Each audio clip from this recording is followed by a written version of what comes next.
Good morning বন্ধুরা, আমি রাইমা। আর আমার এই নতুন চ্যানেল শ্রী মুখার্জি ভ্লগসে আপনাদের সবাইকে অনেক অনেক স্বাগত জানাচ্ছি। এই চ্যানেলে এটা আমার প্রথম ভিডিও। এই চ্যানেলে আমি আপনাদের সাথে আমার লাইফস্টাইল শেয়ার করব। মানে আমি কিভাবে আমার 2 বছরের একটা ছোট্ট বাচ্চাকে নিয়ে আমার সংসারের সব কাজ একা হাতে সামলাই, সেটাই আপনাদের সামনে তুলে ধরবো। আর তাছাড়াও আমার মধ্যে যে কোনো বিষয়ের যেটুকু নলেজ আছে সেটা চেষ্টা করব আপনাদের কাছে তুলে ধরার। তো আশা করছি আমার ব্লগগুলো আপনাদের একটু হলেও ভালো লাগবে। সকাল সকাল ঘুম থেকে উঠেই আগে জানলার পর্দাগুলো সরিয়ে দিলাম। জানলার পর্দা সরিয়ে ভাবলাম আপনাদেরকে আমার মুখটা দেখিয়ে একটু হাই করে দিই।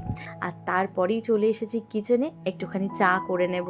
প্রতিটা বাঙালি বাড়ির মতো আমাদের বাড়িতেও এই একই অভ্যেস রয়েছে, মানে একটু চা না খেলে দিনটা আর কি শুরু হয় না। তবে এতদিন জানেন তো দুধ চা খেতাম, কিন্তু রিসেন্টলি মানে ওই মাস 6 হয়েছে আমরা লাল চা খাওয়া শুরু করেছি, কারণ দুধ চায়ে এতটাই বেশি ক্ষতি করে। তো সেই জন্য দুধ চা ছেড়ে এখন লাল চায়ে চলে এসেছি। একটা কাপে একটুখানি গুড় দিয়ে দিয়েছি, ওটা আমার হাজব্যান্ড খাবে। আর একটাতে গুড় চিনি কিছুই দিইনি, কারণ আমার লাল চায়ে গুড় চিনি কোনোটাই লাগে না। তবে যা ভ্যাপসা গরম পড়েছে, দুধ চা কি লাল চা কি কোনো চাই খেতে ইচ্ছে করছে না। চা খেয়ে নিয়ে এবার আমি চলে এসেছি বিছানা ঠিক করতে। বিছানাটা যতক্ষণ না তোলা হয় না ততক্ষণ যেন মনে হয় ঘুমই ছাড়ছে না। যখন দেখি বিছানাটা একদম পরিপাটি করে রাখা আছে তখন মনে হয় ঘুম ছেড়ে গেছে। বিছানায় রিমোট দেখে আপনারা হয়তো ভাবছেন যে বিছানায় রিমোট কেন রাখা। আসলে আমার ছেলে বড্ড ছোট, তো তাই ও ভাবে এসির রিমোটটা হয়তো খেলার জিনিস, আর তাই জন্য ওইটাকে নিয়ে ভীষণভাবে টেপাটিপি করে। শুধুমাত্র ওর হাত থেকে বাঁচানোর জন্য অন্য কোথাও না রেখে ওটা বালিশের তলায় রাখা হয়েছে, কারণ অন্য বাকি সব জায়গাও জানে, ও শুধুমাত্র বালিশের তলাটাই খোঁজ করে না কখনো। তো সেই জন্য ওই রিমোটটা সবসময় ওখানেই থাকে। তো বিছানা ঝাড়ার পর আমি চলে এসেছি ব্রেকফাস্ট করতে। যেহেতু প্রচণ্ড গরম, তাই আমার হাজব্যান্ড বলেছে ও একটু ছাতু মুড়ি খাবে, তো ওকে ছাতু মুড়ি দিয়ে দিয়েছি। আর কয়েকটা ব্রেড রাখা ছিল, তো 2 দিন থেকে রাখা ছিল, না খেয়ে নিলে আবার ডেট পেরিয়ে যাবে। তো সেই জন্য আমি একটা জাস্ট ডিম ফেটিয়ে নিয়েছি, আর ডিমটার মধ্যে ওই 2-3টে ব্রেডকে চুবিয়ে চুবিয়ে একটু সেঁকে নিচ্ছি। আসলে আমার না ব্রেডটা শুধু খেতে ভালো লাগে না, তো সেই জন্য ভাবলাম একটু ডিম দিয়ে খাই।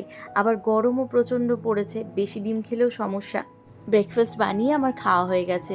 ওই যে বড়রা বলে না যে বানাতেই টাইম লাগে, খেতে বেশি টাইম লাগে না, তো সেই ব্যাপার। বানাতে যতটুকু টাইম লাগলো, খেতে তো একদম অল্প সময় লাগলো। এদিকে ওয়াশিং মেশিনের গায়ে না আমার ছেলে পুরো ক্রেয়ন দিয়ে একদম কালার করে দিয়েছে, তো সেটাকেই একটুখানি মুছে নিচ্ছি। যদিও উনি সামনে থাকলে আমার কোনো কাজই করা সম্ভব নয়, তাই ওকে নিয়ে এভাবেই আমাকে কাজ সারতে হয়। যদিও কয়েকদিন হয়েছে ওকে স্কুলে ভর্তি করেছি, ওই প্রায় 7 দিন মতন স্কুল যাওয়াও হয়ে গেছে। এখন 3-4 দিনে একটু গরমের জন্য ছুটি পড়েছে। এই গরমের ছুটিটা কেটে গেলে আবার স্কুল শুরু হয়ে যাবে, তখন কয়েক ঘন্টা সকালবেলায় একটু সময় পাবো, আর সেই সময়টাতে আমি ভালো করে কাজ করতে পারবো। ক্রেয়নের দাগগুলো মোটামুটি উঠিয়ে দিয়েছি, এবার চলে এসেছি ঘরটা ঝাঁটা দিতে। আমি সব কাজ করলেও এই একটা কাজ যেটা আমাকে করতে হয় না, মানে ঘর ঝাঁটা দেওয়া আর ঘর মোছা, এটা মোটামুটি প্রতিদিনই আমার হাজব্যান্ডই করে। কিন্তু আমি যখনই ফাঁকা পাই, যদি দেখি যে ও অন্য কাজ করছে, তখন আমি এটা করে দিই। আসলে আমাদের ঘরে কিন্তু ওরকম কোনো বাঁধা ধরা নিয়ম নেই যে এই কাজটা আমাকে করতে হবে আর ওই কাজটা ওকে করতে হবে। যে যখন যে কাজটা সুযোগ বা সময় পায় তখন সে সেই কাজটা করে দেয়। ও যেহেতু এখন ছেলেকে সামলাচ্ছে, সেই জন্য আমি ফাঁকা ছিলাম, তাই আমি ঝাঁটা দিয়ে দিলাম। এরপর ও যখন ফাঁকা হবে তখন ও ঘরটা মুছে নেবে। ওদিকে ঝাঁটা দেওয়া হয়ে গেছে আমার, এবার আমি ভাতটা বসাতে চলে এসেছি। আর আমি জানেন তো কুকারে ভাত করি, আর সেই জন্যই আমার সময়টাও কম লাগে, তাই একটু বেলা করেই ভাতটা বসাচ্ছি। তবে আজকে খুব একটা আমার রান্না কিছু নেই, কারণ গরমটা খুব বেশি পড়েছে, তাই দিনের বেলায় রান্না যাতে কম করতে হয় সেজন্য গতকাল রাতেই না একটা রান্না করে রেখে দিয়েছিলাম, তো সেটা রয়েছে। আর তার সাথে আজকে একটু ডিমের কারি করব, ব্যাস তাহলেই আমাদের রান্না হয়ে যাবে। ভাতের সাথে 2টো উচ্ছেও সেদ্ধ হতে দিয়ে দিলাম। গরমকাল তো একটু তেতো তেতো খেতে বেশ ভালোই লাগে। আজকে শুক্রবার, আর আজকে টেম্পারেচার কত দেখাচ্ছে জানেন? প্রায় 44 ডিগ্রি।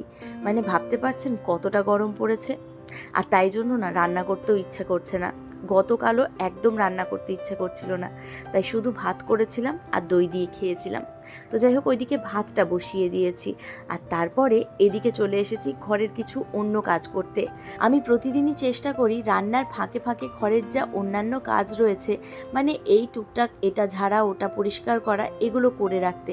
একে তো বাড়িতে ছোট বাচ্চা রয়েছে, তার উপরে আমার নিজেরও বলতে পারেন একটুখানি ওই পরিষ্কার বাতিক রয়েছে। যদিও আমি এটাকে বাতিক বলে মনে করি না, কিন্তু অনেকেই আছে যারা না বাতিক বলে মনে করে, মানে পরিষ্কার রাখাটা সবসময় বাতিকের মতো। কিন্তু আমার মনে হয় যদি এটা বাতিক, তাও এটা ভালো জিনিস। পরিষ্কার রাখাটা খুব দরকার, কারণ যে বাড়ি পরিষ্কার থাকে সেখানেই কিন্তু মা লক্ষ্মী আসে। তাই অপরিষ্কার জায়গা, অপরিষ্কার ঘর আমার একদম ভালো লাগে না। তবে যেহেতু বাড়িতে ছোট বাচ্চা আছে, যতই পরিষ্কার করি না কেন, যতই সুন্দর করে সাজিয়ে রাখি না কেন, সব কিছু এসে উনি আমার লণ্ডভণ্ড করে দেন। তাই যতই সাজিয়ে রাখি সেটার আয়ু আমার এক বেলায়। তাই আমাকে প্রতিটা জিনিস প্রতিদিনই মোছামুছি আর গোছাগুছি করে রাখতে হয়। আজকে আবার ভাবলাম একটুখানি জানলাগুলো পরিষ্কার করে দিই, কারণ মাঝখানে প্রায় 2-3 দিন আমার এই জানলাগুলো না পরিষ্কার করা হয়নি।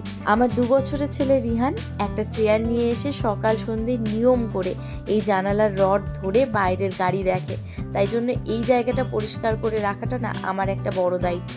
তবে যেদিন যেদিন আমার এই জায়গাটা পরিষ্কার করা হয় না, তখন আমি কি করি, যেটুকু জায়গা ওর হাত যায় সেইটুকু জায়গা আমি মুছে দিই।